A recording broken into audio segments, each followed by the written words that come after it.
Everyone, welcome back to our channel. In today's video, you are going to see how to turn off Snapchat location.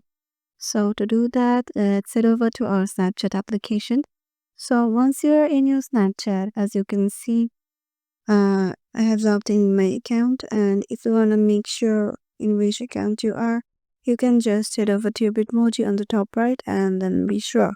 And once we're done with that, as we want to turn off our location, let's head over to this location section. So the first one you can do is if your location of your phone is turned on, then turn it off. It's the easiest method to do.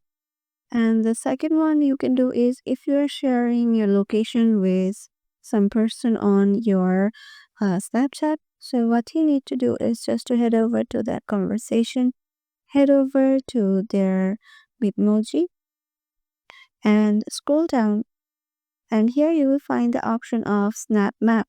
So if you are just using or sharing location with them, then you can just head over to this map and then just turn it off. So yeah, these are two methods to turn off Snapchat location. Hope this video helps, and we'll see you in the next video.